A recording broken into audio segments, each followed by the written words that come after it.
Hello and welcome back to the channel and a childhood story that you probably or maybe have already forgotten because you're all grown up now.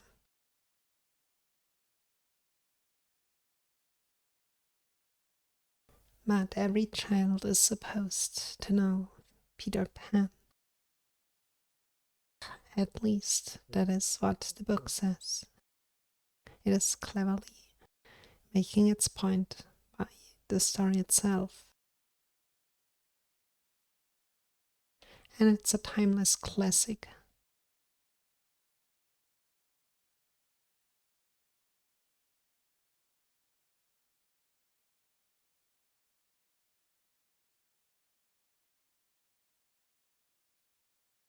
One that can easily overlooked by today's vast amount of other stories and books for childs. But I love coming back to those books. I grew up myself. It's the stories I would see or hear when I was still a child, and it is, I think, fantasy always as genre has a special place in my heart. It is a way of escaping, and the story also kind of is in itself a little bit escapistic. Of course, it's written for children, but I think it's also written for adults. It is a way for them to be reminiscent or to be nostalgic about their own childhood and maybe taste it again. Let go of the stresses of the daily life or the obstacles, I don't know, the struggle, and just dive back into times when life supposedly was easier, or I mean back in the day when we were all children and we did not have to carry the heavy burden of being responsible for other people or for things. We just could carelessly play and don't have to worry about a thing. I mean, don't get me wrong, that's not the case everywhere in the world and at every time, but it is something that, in my opinion, should be like universal. There should be no child suffering, or so. It is kind of utopic or vision of a childhood, a carefree one, and I think the story is about that too, and about that time. And of course, for the children, it is a fantasy, an adventure. They can, much like a dream, or it's exciting and funny, and um, I don't know, it is also kind of, how do you say that? It teaches you one or two lessons about life. So yeah, it is a pretty base story, I would say.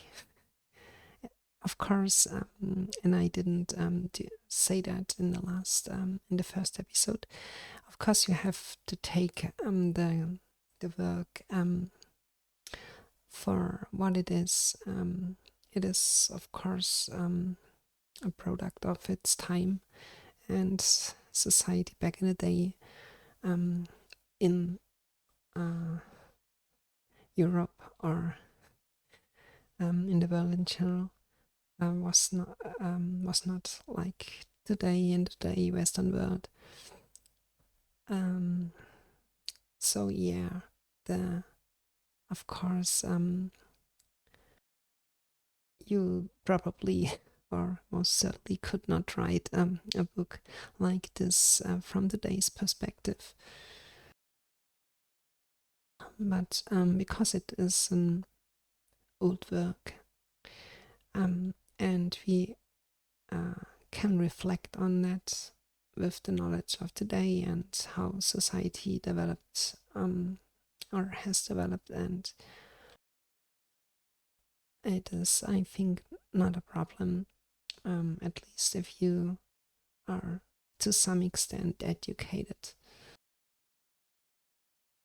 So yeah, it's nothing that I would shove down on a child.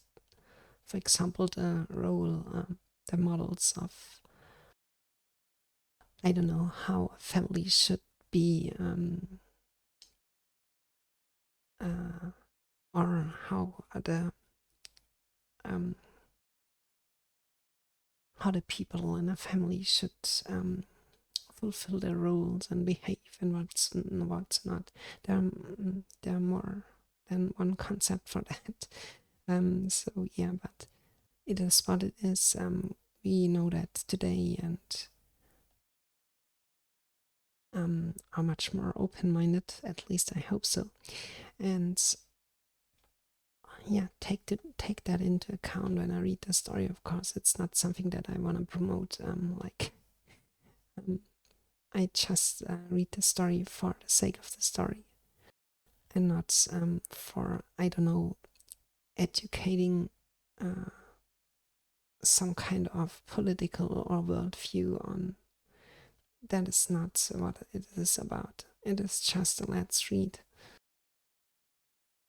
of a fiction, um, and one that I really enjoy.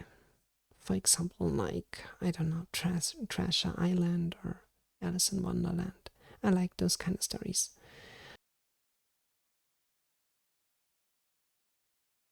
So enough of me chit-chatting. Let's get back to the book. And I think we ended right at the beginning of chapter 3, which is page 50 in the book. Yeah, and I will just continue reading with the original and then switch to the German translation after this side ends. Let's go. Chapter 3. Come away, come away. For a moment after Mr. and Mrs. Darling left the house, the night lights by the beds of the 3 children continued to burn clearly.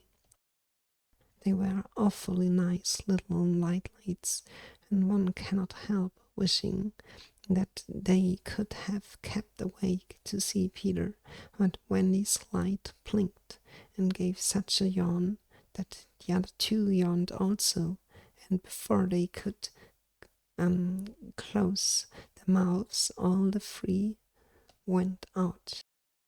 There was another light in the room now, 1,000 times brighter than the night lights, and in the time we have taken to say this, it has been in all the drawers in the nursery, looking for Peter's shadow, rummaged the wardrobe, and turned every pocket inside out. It was not really a light. It made this light by flashing about so quickly, but when it came to rest for a second, you saw it was a fairy. No longer than your hand, but still crowing. It was a girl called Tinker Bell, exquisitely gowned in a skeleton leaf, cut low and square, through which her figure could be seen to the best advantage.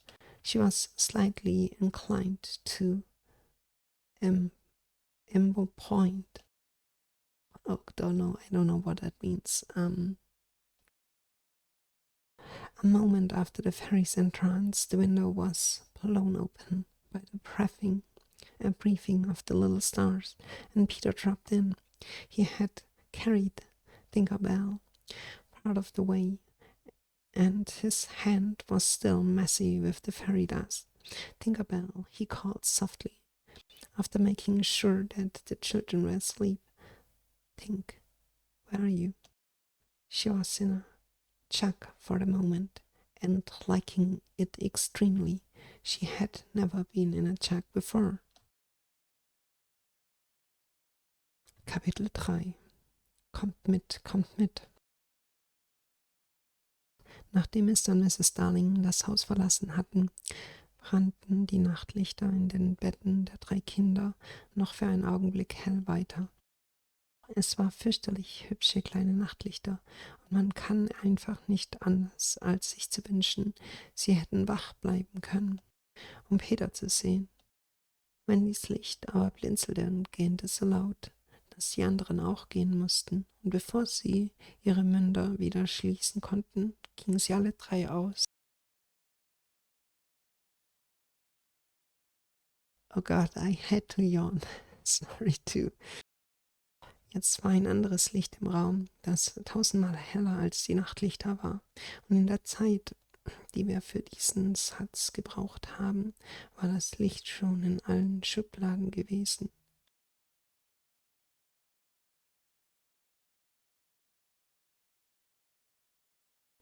In allen Schubladen gewesen, um nach Peters Schatten zu suchen, hatten den Kleiderschrank durchwühlt und alle Taschen von innen nach außen gedreht. Es war kein richtiges Licht, als machte dieses Licht, weil es so schnell durchs Zimmer flitzte. Doch sobald es für eine Sekunde zur Ruhe kam, sah man, dass es eine Elfe war, nicht größer als deine Hand, aber sie wuchs noch. Es war ein Mädchen und hieß Tinkerbell, und sie war fein gekleidet in ein geripptes Blatt, das tief und sauber ausgeschnitten war, und durch das man ihre Gestalt zu höchstem Vorteil schimmern sah. Sie neigte zu leichter Körperfülle. Kurz nachdem die Elfe hereingekommen war, schwang das Fenster auf, vom Atem der kleinen Sterne aufgeblasen, und Peter fiel herein. Er hatte Tinkerbell einen Teil des Wegs getragen, und seine Hand war noch voller Elfenstaub. Tinkerbell, rief er leise, nachdem er sich versichert hatte, dass die Kinder schliefen. Tink, wo bist du? Sie saß gerade in einem Krug und mochte es dort sehr, denn sie hatte noch nie in einem Krug gesessen.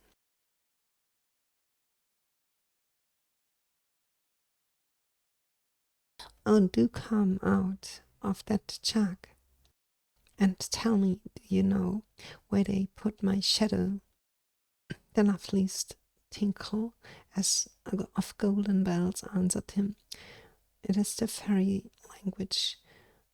You ordinary children can never hear it, but if you were to hear it, you would know that you had heard it once before. Tink said that the shadow was in a big box. She meant the chest of drawers, and Peter jumped at the drawers, scattering their contents to the floor with both hands. As kings toss up hands the crowd, in a moment he had recovered his shadow and his delight. He forgot that he had shut Tinkerbell up in a drawer. If he thought at all, but I don't believe he ever thought, it was that he and his shadow, when brought near each other, would join like drops of water, and when they did not, he was upheld. He tried to stick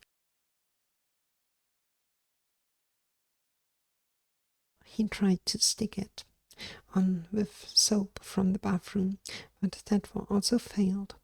A shudder passed through Peter, and he saw on the floor and cried. His sobs woke Wendy, and she sat up in bed. She was not alarmed to see a stranger crying on the nursery floor.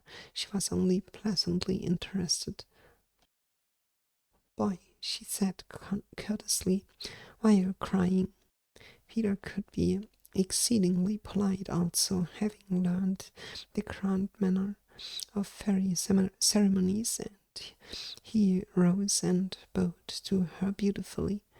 She was much pleased and bowed beautifully to him from the bed. "What's your name?" he asked. "Wendy, Moira Angela, darling," she replied with some satisfaction. "What is your name?" "Peter Pan." She was already sure that he must be Peter, but it did seem a comparatively short name. Oh, jetzt komm schon raus aus diesem Krug und sag mir endlich, ob du weißt, wo sich mein Schatten versteckt haben. Wo sie meinen Schatten versteckt haben.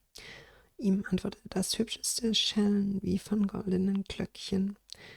Das war die Elfensprache. Ihr gewöhnlichen Kinder könnt es nicht hören, aber wenn ihr es doch einmal hören solltet, dann wüsstet ihr, dass es schon einmal gehört habt. Tinks sagte, der Schatten sei in der großen Kiste. Sie meinte die Kommode, und Peter sprang zu der Schublade und verteilte den Inhalt mit beiden Händen auf dem Boden, so wie Könige halbe Pennies in die Menge werfen. Einen Augenblick später hatte er seinen Schatten wieder und vergaß lauter Freude, dass er Tinkerbell in der Schublade eingesperrt hatte. Falls er überhaupt dachte, aber ich glaube nicht, dass er es jemals tat. Dann dachte er jetzt, dass er und sein Schatten, wenn sie sich nur nahe genug kämen, sich wieder wie zwei Wassertropfen miteinander verbinden würden. Und er war entsetzt, als sie es nicht taten. Er versuchte, sich den Schatten mit Seife aus dem Badezimmer anzukleben, aber auch das blieb ohne Erfolg. Ein Zittern durchlief Peters Körper. Er setzte sich auf den Boden und weinte.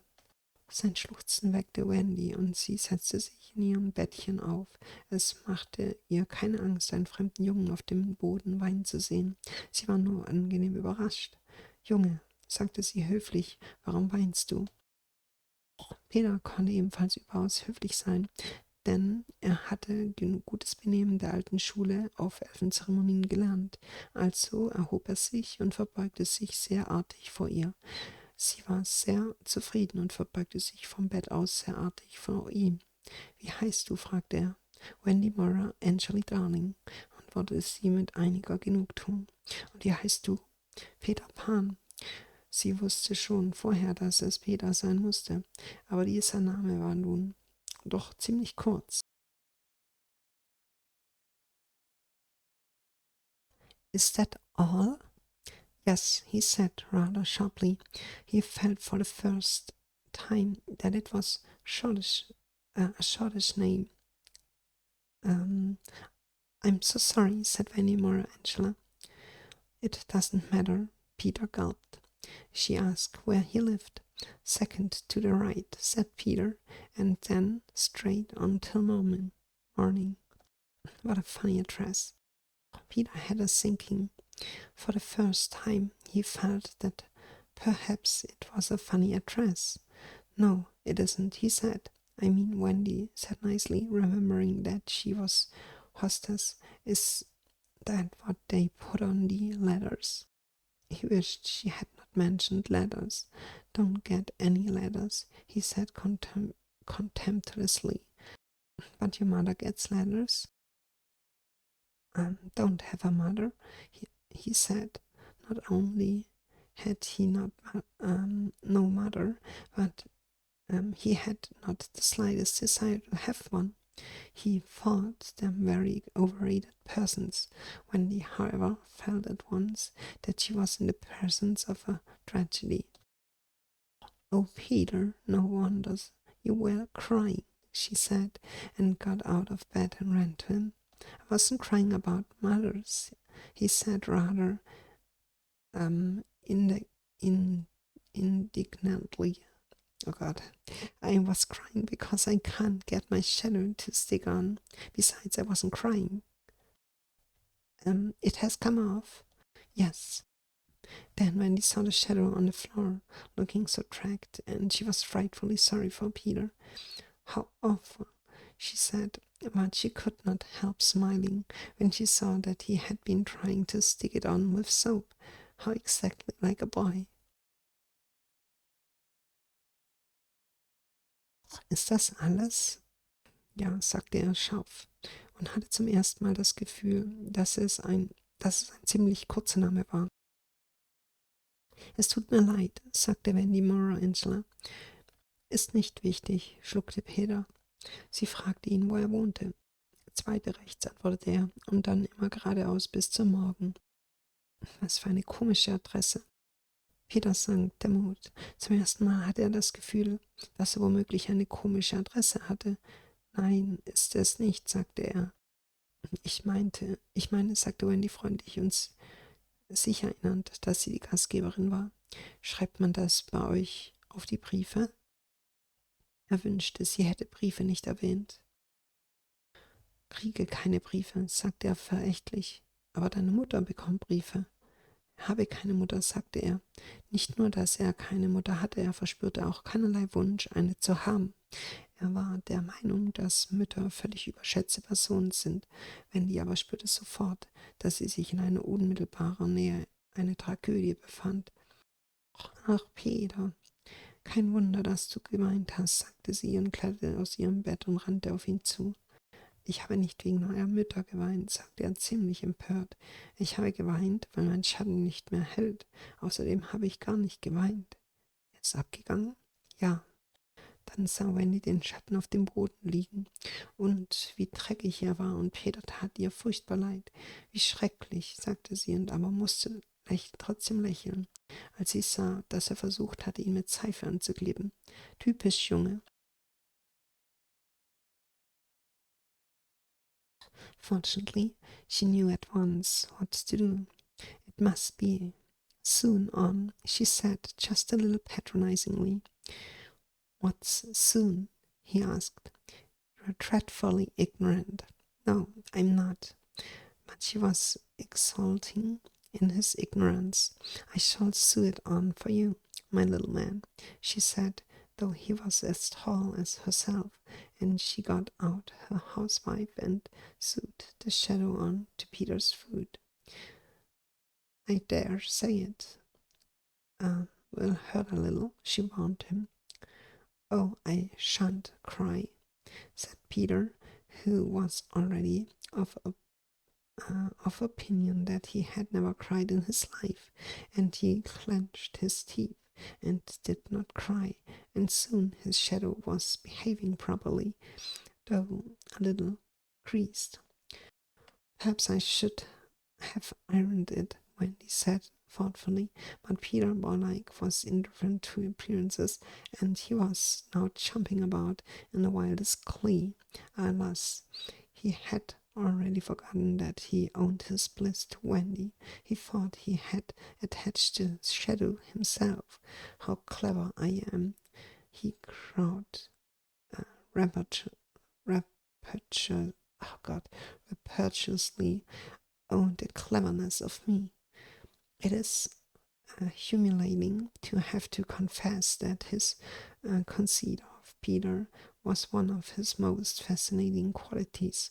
To put it with brutal frankness, there never was a cockier boy. But for the moment, Wendy was shocked. You conceit, she exclaimed with frightful sarcasm. Of course I did nothing. You did a little, Peter said carelessly, and continued to dance. A little, she replied with hauteur. I don't know how that is pronounced. Sorry. If I am no use, I can at least withdraw. And she sprang in the most dignified way into bed and covered her face with the blankets. Oh dear. Zum Glück wusste sie sofort, was zu tun war. Er muss angenäht werden, sagte sie, nur ein ganz klein wenig gönnerhaft. Was heißt angenäht? Fragte er. Du bist entsetzlich ungebildet. Nein, bin ich nicht. Sie ahlte sich in seiner Ungewissheit. Ich werde ihn für dich annähen, kleiner Mann, sagte sie, obwohl er genauso groß war wie sie. Und holte ihr Nähzeug heraus und nähte den Schatten Peters Fuß fest. Kann sein, dass es ein bisschen weh tut, warnte sie ihn. »Ach was, ich heule nicht«, antwortete Peter, der bereits der Meinung war, dass er sein ganzes Leben noch nicht geheult hatte. Und er biss die Zähne zusammen und heulte nicht. Bald war sein Schatten wieder ganz der alte, noch immer ein bisschen zerknittert. »Vielleicht hätte ich ihn bügeln sollen«, sagte Wendy nachdenklich. Doch Peter war wie alle Jungs, Aussehen gleichgültig, und jetzt sprang er in übermütigster Freude herum. Aber ach, er hatte bereits vergessen, dass er Wendy dieses Glück verdankte. Er dachte tatsächlich, er selbst hätte den Schatten wieder angenäht. »Wie klug ich doch bin«, triumphierte er begeistert. »Oh, diese Klugheit! Ich schäme mich zugeben zu müssen, dass diese Großtuerei von Peter eines seiner faszinierenden Eigenschaften war. Um es klipp und klar in aller Offenheit zu sagen, er war der eingebildetste Junge von allen. Doch fürs Erste war Wendy entsetzt. »Du bist so ein Großtuer«, rief sie voller Sarkasmus. »Ich habe natürlich gar nichts getan.« »Du hast ein bisschen getan«, sagte Peter gleichgültig und tanzte weiter. »Ein bisschen«, erwiderte sie stolz. »Wenn ich zu nichts zu gebrauchen bin, dann kann ich ja auch gehen«, und sprang mit vollendeter Würde ins Bett und zog sich die Decken über den Kopf.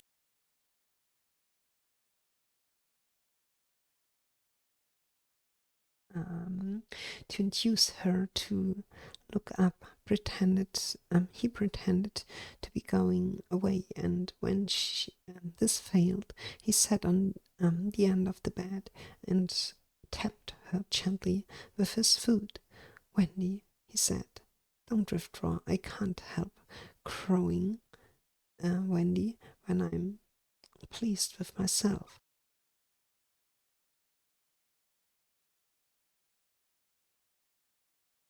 Still, she would not look up, though she was listening eagerly. »Wendy«, he continued in a voice that no woman was ever yet been able to resist. »Wendy, one girl is more use than 20 boys.« Now Wendy was every inch a woman, though there were not very many inches, and she peeped out of the bedclothes. »Do you really think so, Peter?« »Yes, I do. I think it's perfectly sweet of you«, she declared, »and I'll get up again.« And she sat with him on the side of the bed. She also said she would give him a kiss if he liked, but Peter did not know what she meant, and he held out his hand expectantly. »Surely you know what a kiss is?« she asked, aghast. »I shall know when you give it to me«, he replied stiffly, and not to hurt his feelings, she gave him a thimble. What the frick is a thimble? Oh, okay, this is a thimble. »Now«, said he, »shall I give you a kiss?« And she replied with a slight primness, »If you please.« She made herself rather cheap by inclining her face toward him, but he merely dropped a corn button into her hand, so she slowly returned her face to where it had been before, and she said nicely that she would wear his kiss on the chain round her neck. It was lucky that she did put it on that chain, for it was afterwards to save her life. Okay, foreshadowing. When people in our set are introduced, it is customary for them to ask each other's age, and so Wendy, who have always liked to do the correct thing, asked Peter how old he was. It was not really a happy question to ask him. Okay. Damit sie wieder schaute, tat er, als würde er sich davonschleichen, doch das misslang. Da setzte er sich ans Ende des Betts und tippte sie sanft mit dem Fuß an. »Wendy«, sagte er, »geh nicht. Ich kann nicht anders als zu jubeln. Wendy, wenn ich zufrieden mit mir bin.« Sie sah immer noch nicht hin. »So immer noch nicht an, sog aber jedes Wort begierig auf. Wendy, fuhr er fort mit einer Stimme, der bis heute keine Frau widerstehen konnte. Wendy, ein Mädchen, ist mehr wert als 20 Jungs. Jetzt war Wendy mit jedem Zoll ganz Frau, auch wenn es hier nicht viele Zoll gab, und sie lugte unter der Decke hervor. Glaubst du das wirklich, Peter? Ja, bestimmt. Das ist sehr, sehr lieb von dir, erklärte sie, und deshalb stehe ich jetzt wieder auf. Und sie setzte sich zu ihm auf die Bettkante. Außerdem schlug sie vor, ihm einen Kuss zu geben, wenn er mochte. Doch Peter wusste nicht, wovon sie sprach, und streckte erwartungsvoll die Hand aus. Aber du weißt doch, was ein Kuss ist, fragte sie entgeistert. Ich weiß es, wenn du ihn mir gegeben hast, antwortete er steif, und um seine Gefühle nicht zu verletzen, gab sie ihm einen Fingerhut. Soll ich dir jetzt auch einen Kuss geben? Fragte er, und sie antwortete etwas spröde. Wenn du magst. Sie machte es ihm ziemlich leicht und hielt ihm das Gesicht hin, aber er ließ nur eine Eichel in ihre Hand fallen. Also zog sie ihre Wange an den alten Ort zurück und sagte artig, dass sie seinen Kuss an einer Kette um den Hals tragen würde. Zum Glück tat sie das wirklich, denn die Eichel sollte ihr später noch ihr Leben retten. Wenn Äh, wenn in unseren Kreisen Leute sich einander vorstellen, dann ist es üblich, dass sie sich nach ihrem Alter fragen. Und da Wendy immer gerne das Richtige tat, fragte sie Peter, wie alt er sei. Es war keine sehr glückliche Frage, die sie ihm da stellte.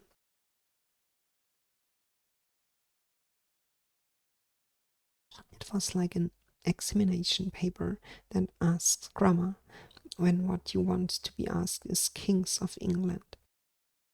I don't know, he replied uneasily, but I am quite young.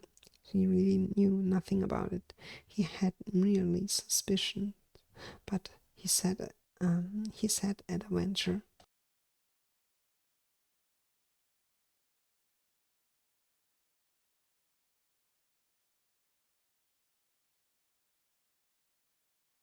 um, Wendy, I ran away on the day I was born.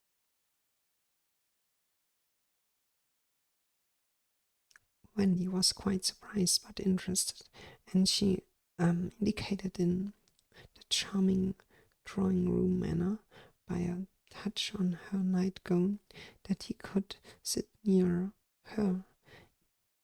It was because I heard father and mother, he explained in a low voice, talking about what I was to be when I became a man.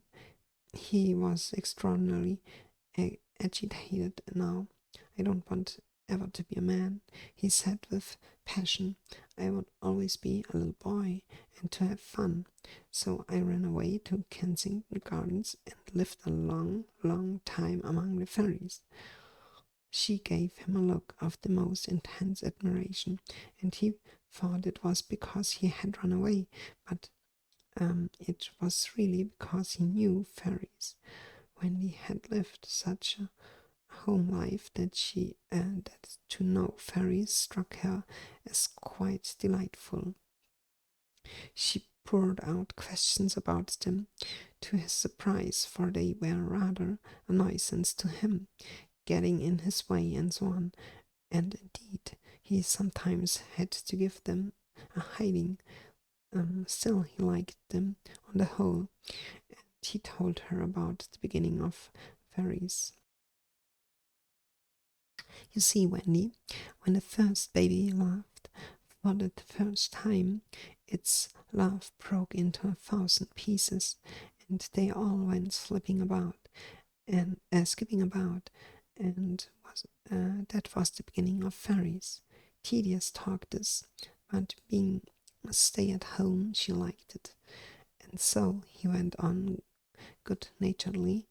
There ought to be on ferry for every boy and girl. Es war wie bei einer Klassenarbeit, die dich nach Grammatik fragt, wenn du eigentlich die Könige von England gelernt hast. Ich weiß es nicht, antwortete er beklommen, aber ich bin ziemlich jung.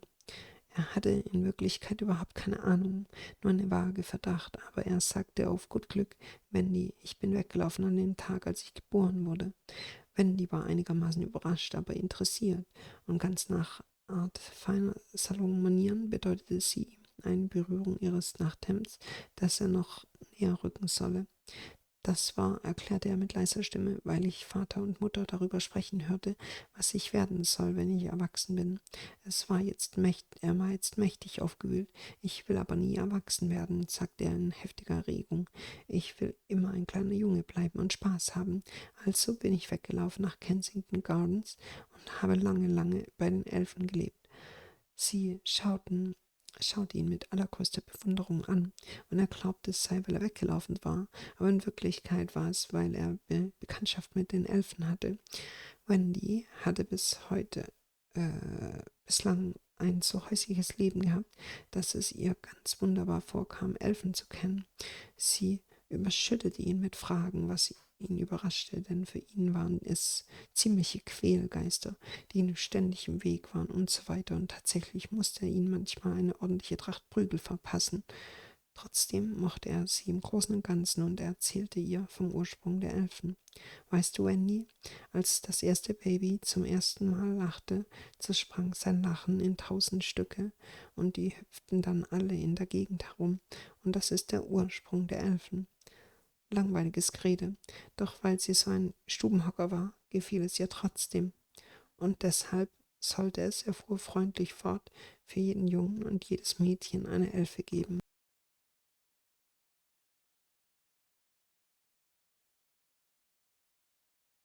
Ought to be, isn't there? No, you see, children know such a lot now. They soon don't believe in fairies, and every time a child says, "I don't believe in fairies," there's a fairy somewhere that falls down dead. Really, he thought they had now talked enough about fairies, but it struck him that Tinker Bell was keeping very quiet. "I can't think where she was gone to," he said, rising, and he called Tink by name. Wendy's heart went flutter with a sudden thrill. "Peter," she cried, clutching him, "you don't mean to tell me that there is a fairy in this room?" "She was here just now," he said a little impatiently. "You don't hear her, do you?" And they both listened. "The only sound I hear," said Wendy, "is like a tinkle of bells." "Well, that's Tink. That's the fairy language. I think I hear her too." The sound came from the chest of drawers, and Peter made a merry face.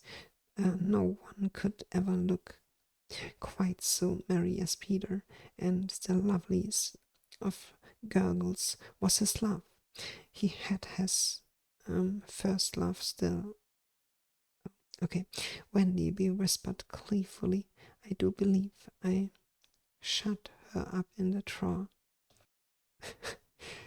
He let poor Tink out of the drawer, and she flew about the nursery, screaming with fury.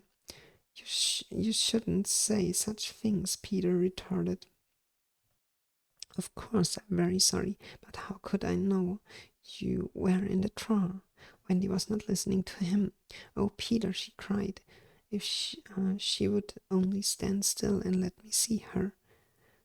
"They hardly ever stand still," he said, but for one moment Wendy saw the romantic figure come to rest on the cuckoo clock.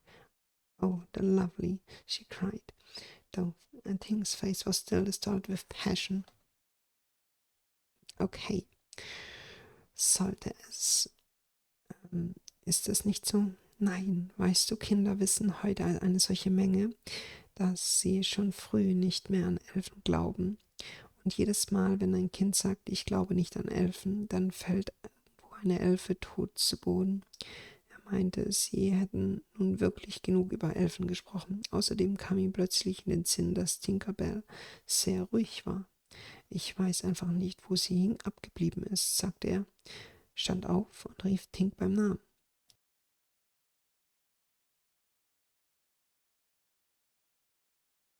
Wendys Herz fing vor lauter Schreck an zu flattern. Peter, rief sie und klammerte sich an ihn, du willst mir doch nicht sagen, dass es in diesem Zimmer eine Elfe ist. Eben war sie noch hier, sagte er ein bisschen ungeduldig. Kannst du es vielleicht hören? Und sie horchten gemeinsam. Das Einzige, was ich höre, antwortete Wendy, klingt wie das Schellen von Glocken. Ja, das ist Tink, das ist die Elfensprache. Ich glaube, ich höre sie auch. Das Geräusch kam aus der Kommode und Peter machte ein fröhliches Gesicht. Niemand konnte je so fröhlich schauen wie Peter, und sein Lachen war das bezauberndste Glucksen. Er hatte sein allererstes Lachen nie verloren. Wendy, flüsterte er schadenfroh. Ich glaube, ich habe sie in die Schublade gesperrt. Er ließ die arme Tink aus der Schublade und sie fegte lauthals schimpfend durchs Zimmer. Du solltest so etwas nicht sagen, gab Peter zurück. Natürlich tut es mir leid, aber woher hätte ich denn wissen sollen, dass du in der Schublade bist? Wendy hörte ihm nicht zu. Oh, Peter, rief sie, wenn sie doch einmal stillhalten würde, damit ich sie's ansehen kann. Sie halten fast nie still, sagte er, doch Wendy sah, wie die geheimnisvolle Gestalt auf der Kuckucksuhr für einen Moment zur Ruhe kam. Oh, wie wunderschön, wie schön, rief sie, obwohl Tinks Züge immer noch wutverzerrt waren. Okay, I have to comment on that last sentence because it says Wendy saw the romantic figure, and in the German one it's they translated romantic with geheimnisvoll, which means like mysterious. And I'm not sure if, I don't know, maybe the word romantic back in the day had another meaning or other meanings that, or I'm just dumb. Okay, and the other one is passion at the end, when Tink's face was distorted with passion. It is translated with wutverzerrt, which means like making an angry face, but not just angry, but angry in such a way that the expression of your face completely changes, like it is distorted, because you are very you show very strong emotions on the face. That is, and the emotion is anger. So yeah, it is a very strong word. And passion seems like, I don't know. Of course, it is also strong, but I'm not sure. So yeah, of course, Tink is angry. You could assume. So let's continue.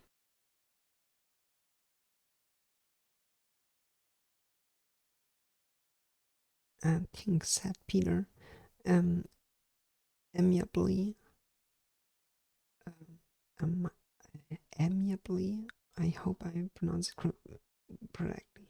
This lady says she wishes you were her fairy. Tinkerbell answered insolently.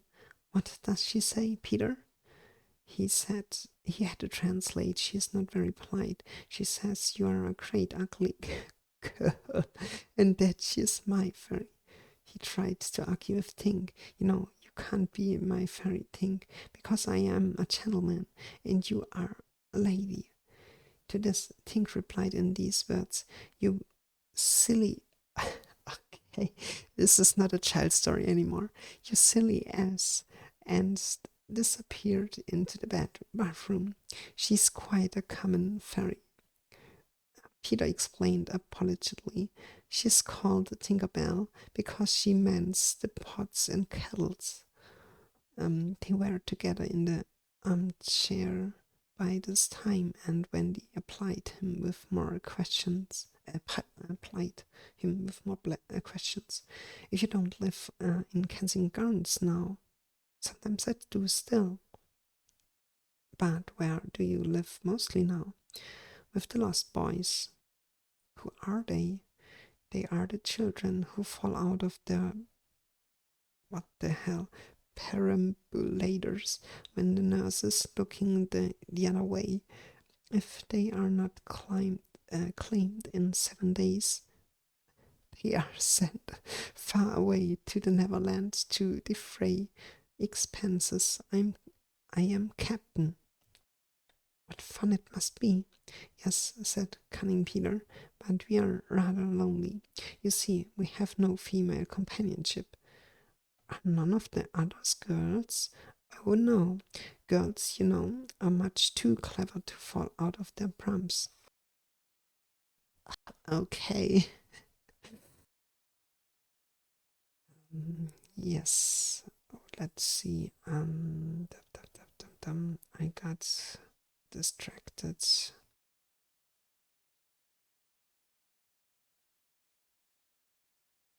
So apparently there's kind of a 3 second rule, which is a 7 day rule. Okay. Perambulators. I don't know what this is. Maybe a carriage or something for children or babies. Okay. Tink, sagte Peter freundlich. Diese Dame sagt, sie wünscht, du wärst ihre Elfe. Tinkerbell gab eine freche Antwort. Was hat sie gesagt, Peter? Er musste übersetzen. Sie ist nicht besonders höflich. Sie sagt, du bist ein großes, hässliches Mädchen und dass sie meine Elfe sei. Er versuchte mit Tink zu reden. Du weißt, dass du nicht meine Elfe sein kannst, Tink, weil ich ein Gentleman bin und du eine Lady. Darauf antwortete Tink mit den Worten, du bescheuerter Esel, und verschwand ins Badezimmer. In the German translation it says, you dumb donkey. Okay.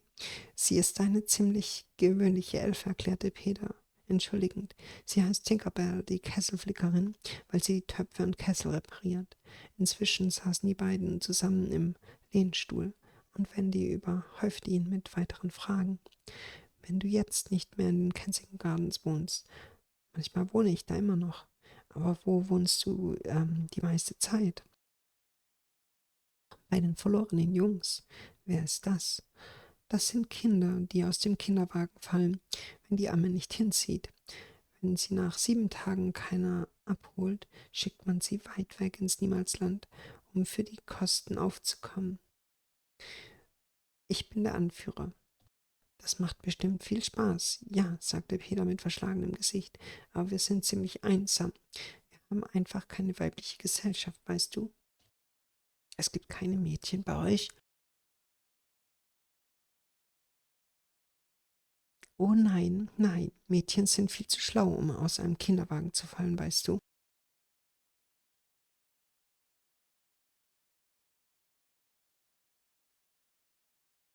This flattered Wendy immensely. I think she said, it is perfectly lovely the way you talk about girls. John, that just despises us. For reply, Peter no, for reply, for reply, Peter rose and kicked John out of bed. Blankets and all, one kick. This seemed to Wendy rather forward for a first meeting, and she told him with spirit that he was not a captain in her house. However, John continued to sleep so placidly on the floor that she allowed him to remain there. And now you meant to be kind, she said, relenting, so you may give me a kiss. For the moment she had forgotten his ignorance about kisses. I thought you would want it back, he said a little bitterly, and offered to return her the thimble. Oh dear, said the nice Wendy, I don't mean a kiss, I mean a thimble. What is that? It's like this. She kissed him. Funny, said Peter gravely. Now, shall I give you a thimble? If you wish to, said Wendy, keeping her head erect this time. Peter thimbled her, and almost immediately she screeched. What is it, Wendy? It was exactly as if someone were pulling my hair. That must have been Tink. I never knew her so naughty before. And indeed, Tink was and darting about again, using offensive language. She says she will do that to you, Wendy, every time I give you a thimble. Why? Why, Tink? Oh, God. Okay, it's really funny. Das schmeichelte Wendy wirklich sehr. Ich finde, sagte sie, du hast die wunderbarste Art, über Mädchen zu sprechen. Der da drüben, John, verachtet uns einfach nur. Als Antwort stand Peter auf und beförderte John mit einem Tritt aus dem Bett, samt Decke und allem, mit einem einzigen Tritt. Das erschien Wendy dann doch etwas frech für eine erste Begegnung, und sie sagte ihm klipp und klar, dass er in diesem Haus nicht Anführer sei. John aber schlief so friedlich auf dem Fußboden weiter, dass sie ihm gestattete zu bleiben. Außerdem weiß ich, dass es nett gemeint war, sagte sie nachgiebig, also darfst du mir einen Kuss geben. Sie hatte für einen Moment vergessen, dass er vom Küssen keine Ahnung hatte. Ich dachte mir schon, dass du ihn zurückhaben willst, sagte er mit leichter Bitterkeit und bot ihr an, den Fingerhut zurückzugeben. Ach du liebe Zeit, sagte die liebe Wendy, ich meinte doch gar keinen Kuss, ich meine einen Fingerhut. Was ist das? Es geht so, sie küsste ihn. Seltsam, sagte Peter ernst. Soll ich dir jetzt auch einen Fingerhut geben? Wenn du möchtest, sagte Wendy und hielt ihren Kopf diesmal gerade. Peter Finger hüdelte sie, und fast im selben Augenblick schrie sie gellend auf. Was ist, Wendy? Es war, als hätte mir jemand an den Haaren gezogen. Das muss Tink gewesen sein. So ungezogen habe ich sie noch nie erlebt. Und tatsächlich flitzte Tink jetzt abermals herum und fluchte fürchterlich. Sie sagt, sie macht das jetzt jedes Mal, wenn ich dir einen Fingerhut gebe, Wendy. Aber warum? Warum, Tink?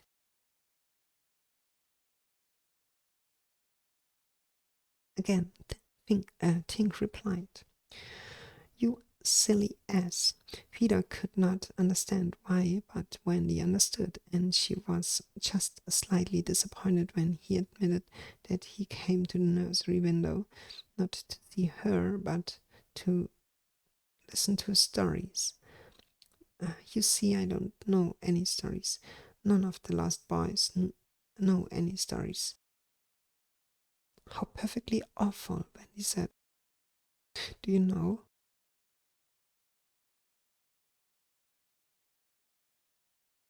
Peter asked, why is swallows built in the eaves of houses?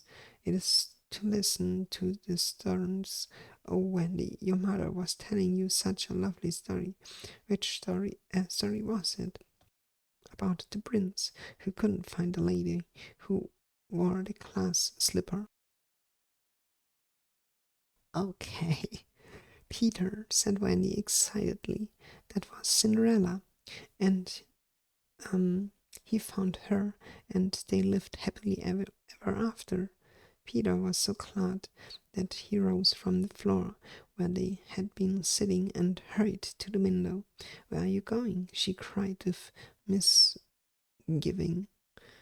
To tell the story, to tell other boys. Don't go, Peter, she entreated. I know such lots of stories. Those were her precise words, so there can be no denying that it was she who first tempted him. He came back, and there was a greedy look in his eyes.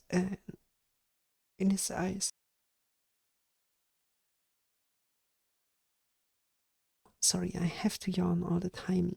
I'm very oh God, I got how do you say it? I'm sleepy from reading. Sorry. He came back, and there was a greedy look in his eyes now, which ought to have alarmed her, but did not. Oh, the stories I could tell to the boys, she cried, and then Peter gripped her and began to draw her toward the window. Let me go, she ordered him. Wendy, do come with me and tell the other boys. Of course, she was very pleased to be asked, but she said, "Oh dear, I can't think of mommy. Think of mommy. Besides, I can't fly." Wieder antwortete Tink: „Du bescheuerter Esel." Peter verstand einfach nicht, warum, aber Wendy verstand, und sie war ein kleines bisschen beleidigt, aber als er zugab, dass er nicht ans Kinderzimmerfenster gekommen war, um sie zu sehen, sondern um Geschichten zu hören. „Ich kenne keine Geschichten, weißt du, keiner von den verlorenen Jungs kennt irgendwelche Geschichten." „Das ist aber sehr, sehr schlimm", sagte Wendy. „Weißt du", fragte Peter, „warum Schwalben ihre Nester in Dachtraufen bauen? Weil sie die Geschichten hören wollen."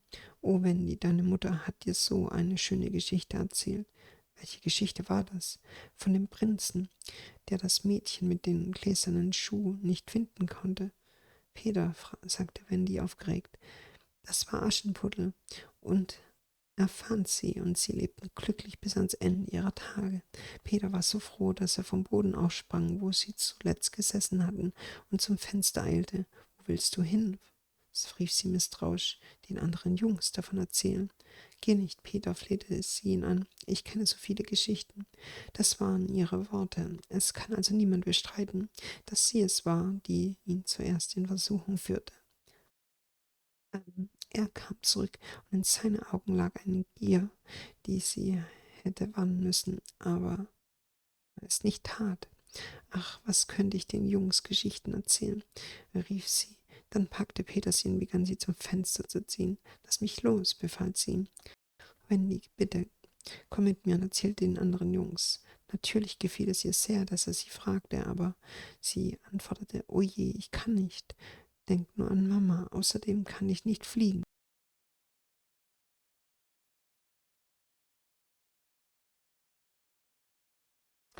Ähm, "I'll teach you. Oh, how lovely to fly.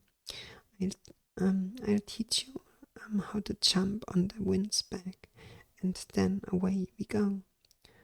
"Oh," she exclaimed um, rapturously, "Wendy, Wendy, when you are sleeping in your silly bed, you might be flying about with me, saying funny things to the stars." "Oh, and Wendy, there are mermaids, mermaids with tails, such long tails." "Oh," cried Wendy, "to see a mermaid." He had become frightfully cunning. "Wendy," he said, "how we should all respect you." She was wriggling her body in distress. It was quite as if she were trying to remain on the nursery floor. But he had no pity for her. "Wendy," he said, the sly one, "you tuck us in at night." "Oh, none of us has ever been tucked in at night." And her arms went out to him. "And you could darn our clothes and make pockets for us. None of us has any pockets." How could she resist? "Of course it's awfully fascinating," she cried. "Peter, would you teach John and Michael to fly too?" "If you like," he said indifferently, and she ran to John and Michael and shook them. "Wake up," she cried. "Peter Pan has come, and he is to teach us to fly." John rubbed his eyes. "Then I shall get up." Oh, thanks for the follow. I only saw it.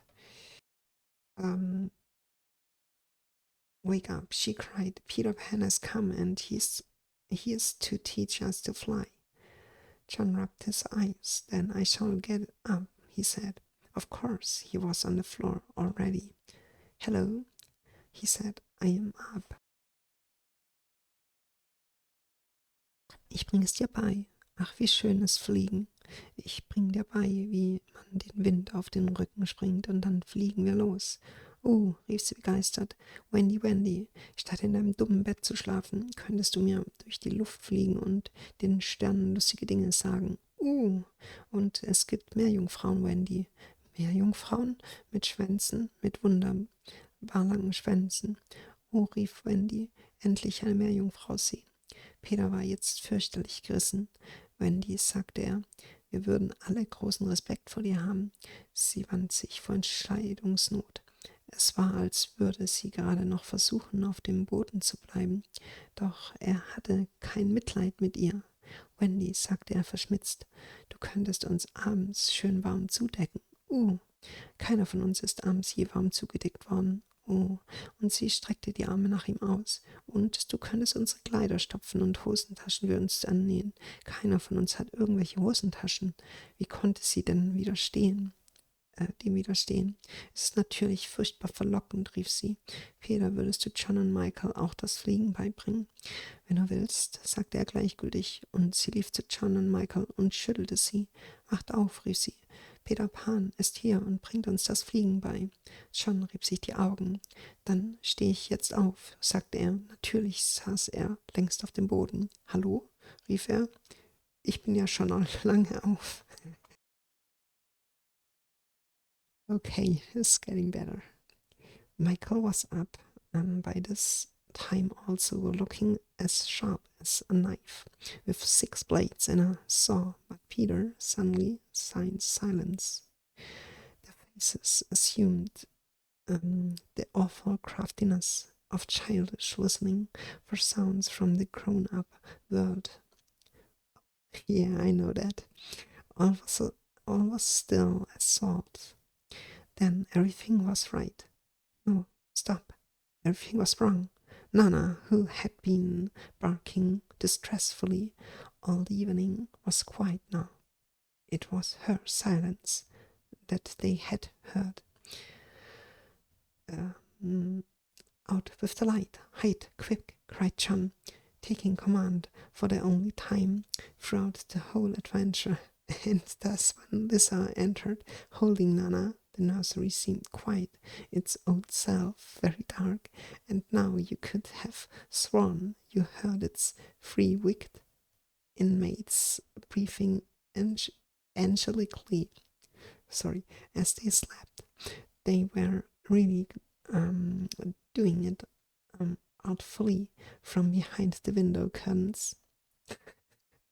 Lisa was in a bad temper, for she was mixing the Christmas puddings in the kitchen and had been drawn away from them, with a raisin still on her cheek, by Nana's absurd suspicions.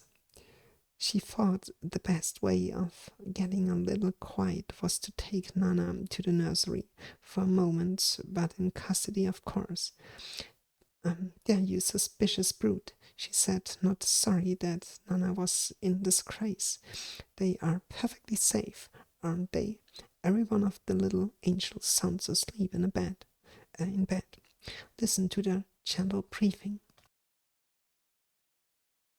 Here, Michael, encouraged by his success, breathed so loudly that he were merely detected.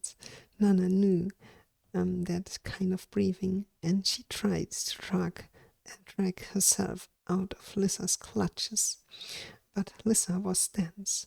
No more of it, Nana, she said sternly, pulling her out of the room. I warn you, if you bark again, I shall go straight for Master and Mrs. What the hell? How is this written? And let me turn the page. Bring them home from the party, and then, oh, won't Master whip you just.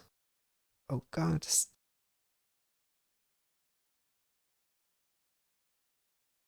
The cinema in my head. Okay.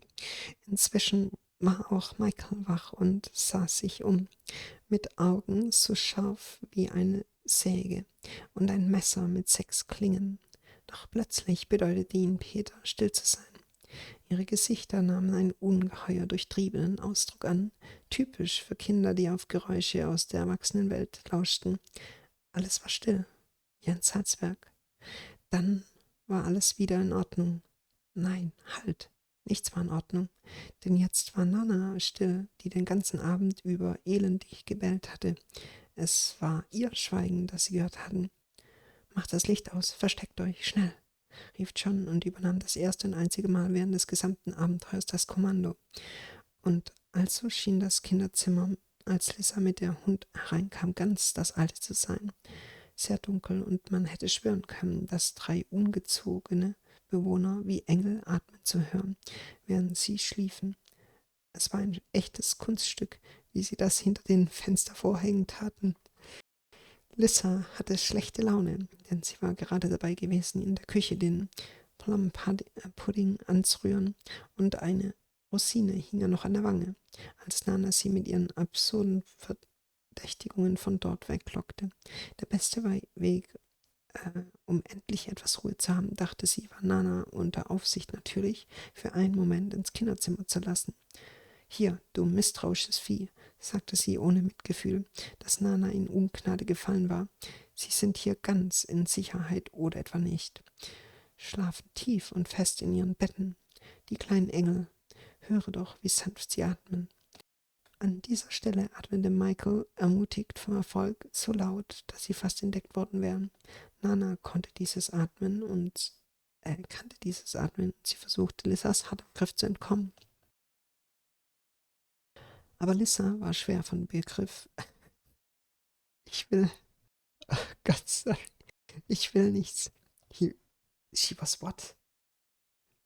Pulling her,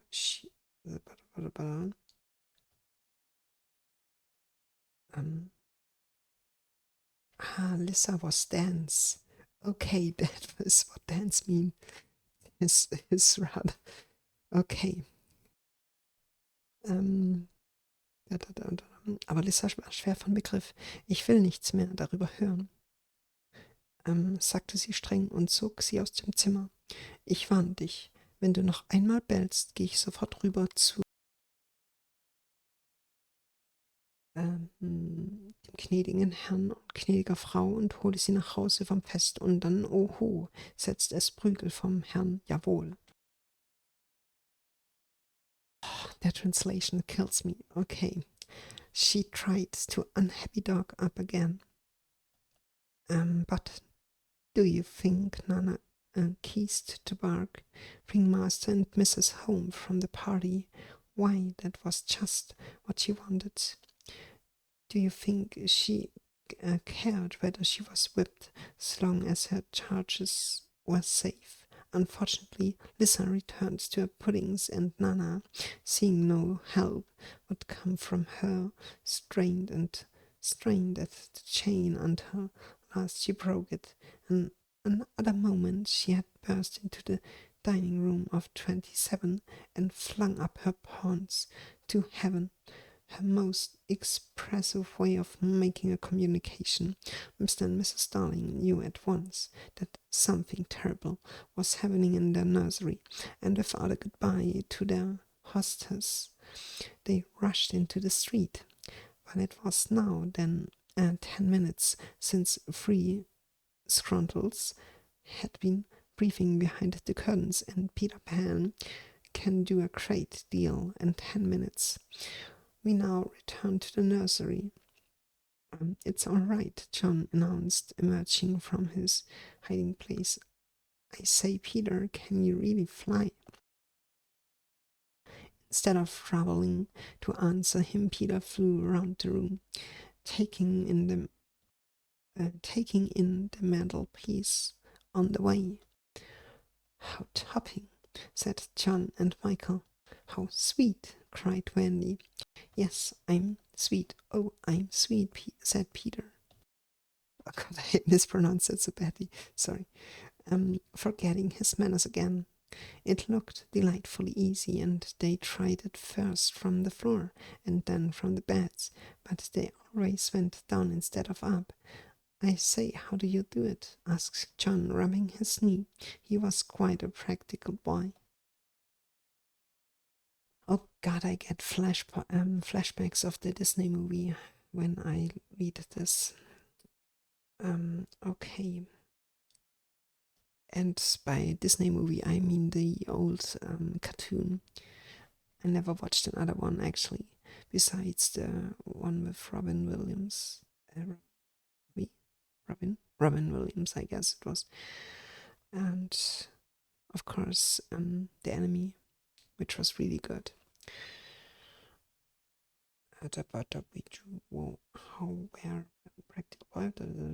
Sie band den glücklichen Hund wieder an, aber sie meint ihr, Nana hörte auf zu bellen, hol den gnädigen Herrn und die gütige Frau vom Fest nach Hause. Aber ja, das war doch genau, was sie wollte. Glaubt ihr, es störte sie, verprügelt zu werden, solange ihre Schützlinge nur gut gingen? Leider kehrte Lissa zu ihrem Plum-Pudding zurück, und als Nana sah, dass von ihr keine Hilfe kommen würde, riss und zerrte sie an ihrer Kette, bis sie endlich brach.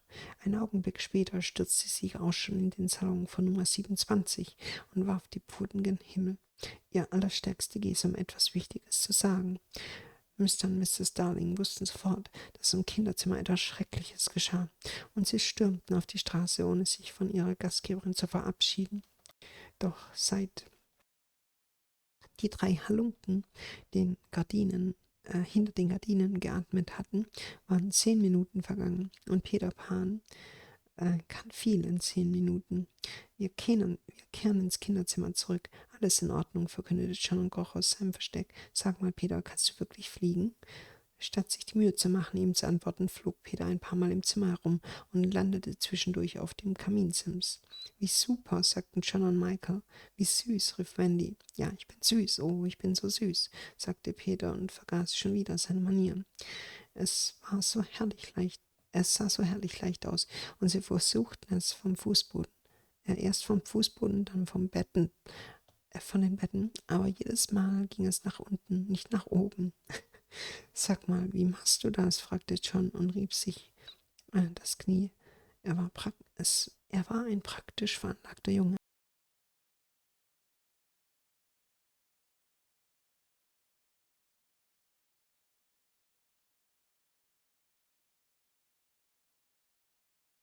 You just think lovely, wonderful thoughts, Peter explained, and they will lift you up in the air.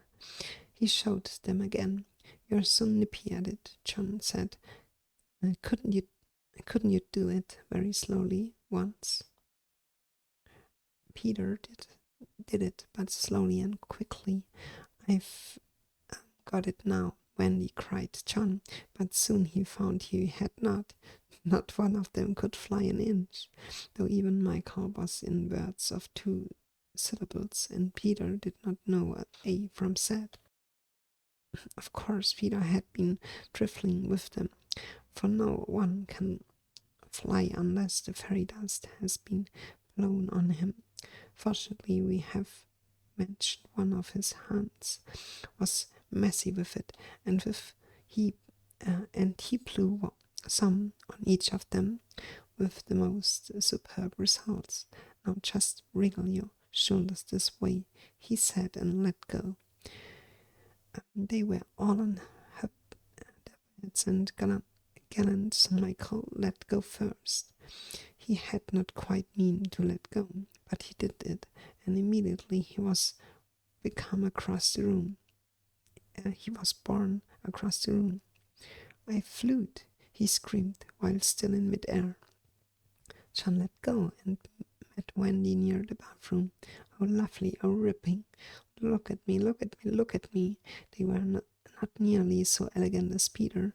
They could not help kicking a little, but their heads were bobbing against the ceiling, and there is almost nothing so delicious as that. Peter gave Wendy a hand at first, but had to desist. Think was so indignant. Ihr müsst nur schöne, wunderbare Gedanken denken, erklärte Peter, und sie heben euch dann in die Luft. Er zeigte sie noch einmal. Du bist zu fix damit, sagte John. Kannst du es nicht einmal ganz, ganz langsam machen?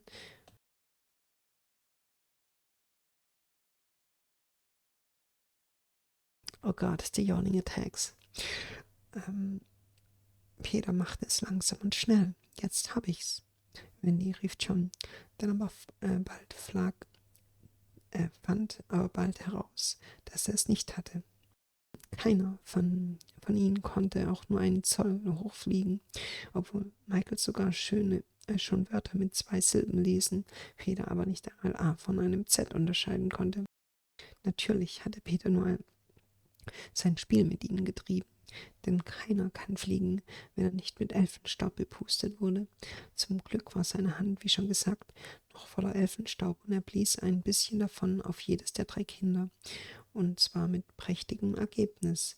Jetzt wackelt einfach so mit euren Schultern, sagte er, und dann loslassen. Sie standen alle in ihren Betten und der tapfere Michael ließ als erster los. Er wollte eigentlich gar nicht loslassen, aber er tat es und augenblicklich schwebte er durch den Raum. Ich bin gefliegt, schrie er, während er noch mitten in der Luft war. Jetzt, wait a moment, what was the English?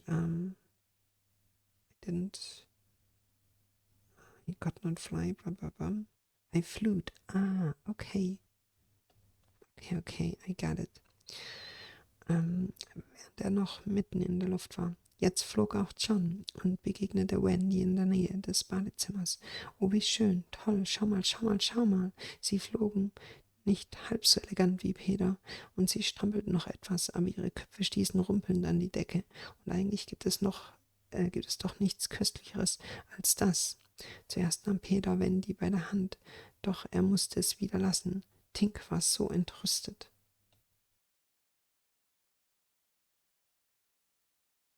Up and down they went, and round. Heavenly was Wendy's word. I say, cried John, why shouldn't we all go out? Of course it was not to this that Peter had been luring them. Michael was ready. He wanted to see how long it took him to do 1,000,000,000 miles. But Wendy hesitated. Mermaids, said Peter again. Oh, and there are pirates. Pirates, cried John, seizing his Sunday hat. Let us go at once. It was just as at this moment that Mr. and Mrs. Darling hurried with Nana out of 27. They ran into the middle of the street to look up at the nursery window, and yes, it was still shut, but the room was ablaze with light, and most heart-gripping sight of all, they could see in shadow on the curtain 3 little figures in night attire circling round and round, not on the floor, but in the air. Oh God, not 3 figures, no, 4. In a tremble, they opened the street door. Mr. Darling would have rushed upstairs, but Mrs. Darling signed to him to go softly. She even tried to make her heart go softly. Well, they reached the nursery in time. If so, how delightful for them. And you shall all breathe a sigh of relief. But there will be no story. On the other hand, if they are not in time, I solemnly promise that it will all come right in the end. They would have reached the nursery in time, had it not been that the little stars were watching them.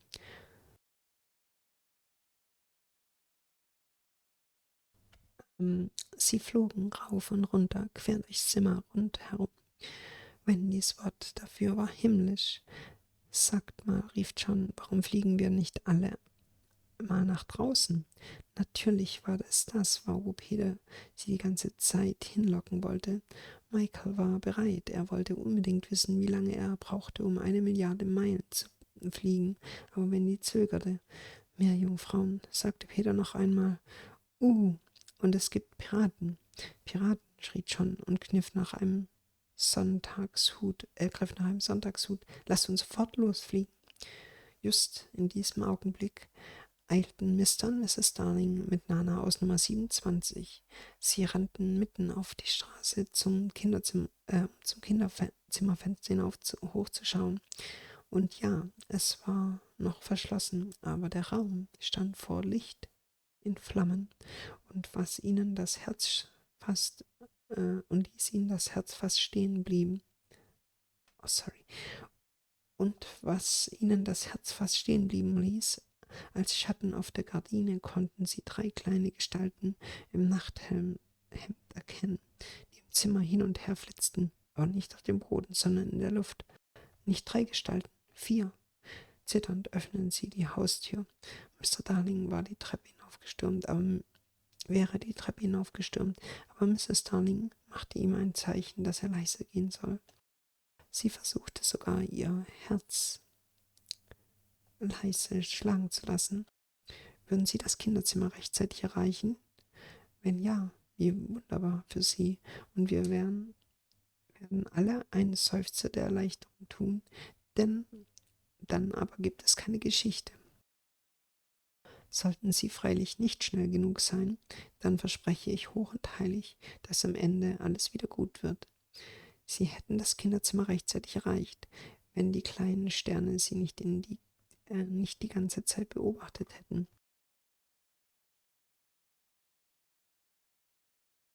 Once again the stars flew the window open, and the smallest star of all called out, "Cave, Peter!" Then Peter knew that there was not a moment to lose. "Come," he cried imperiously, and soared out at once into the night, followed by John and Michael and Wendy.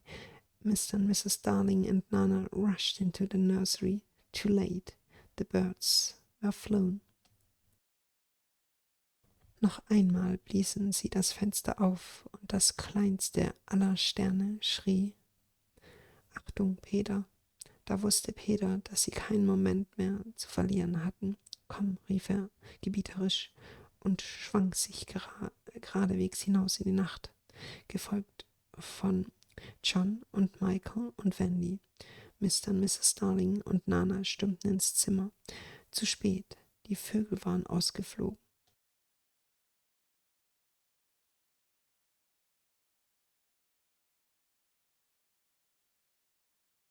Okay, and that was chapter 3.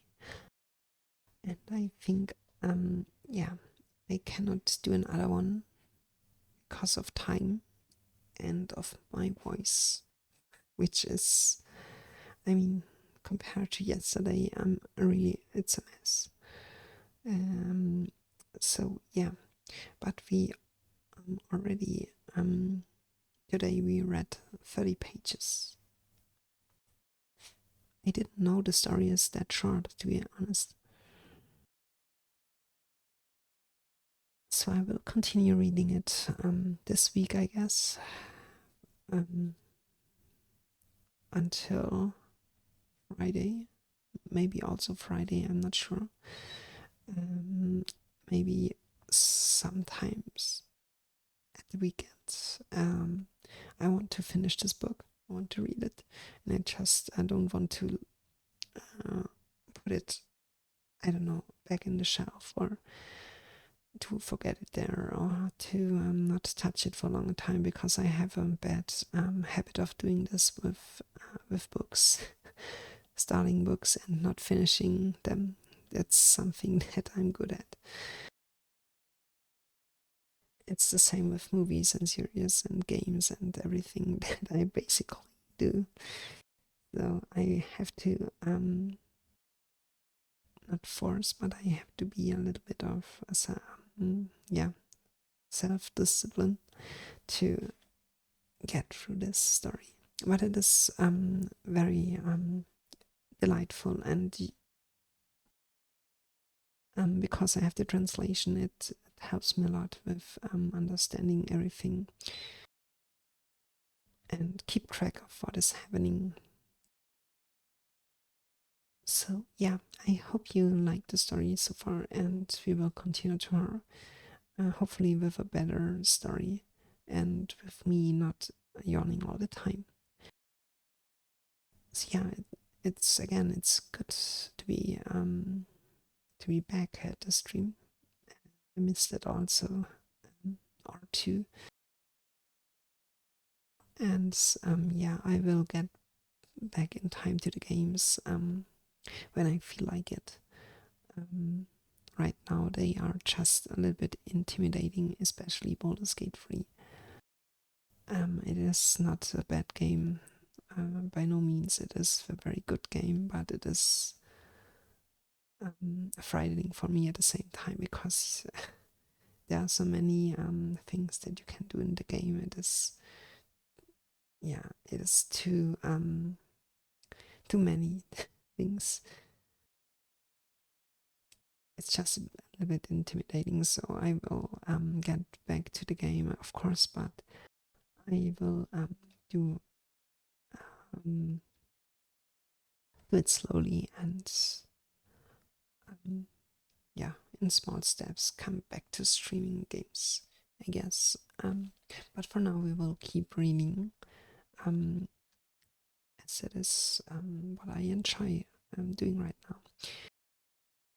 So, yeah, have a good night or day, and see each other around next time tomorrow, as usual. So, yeah, until then, stay safe. Bye bye.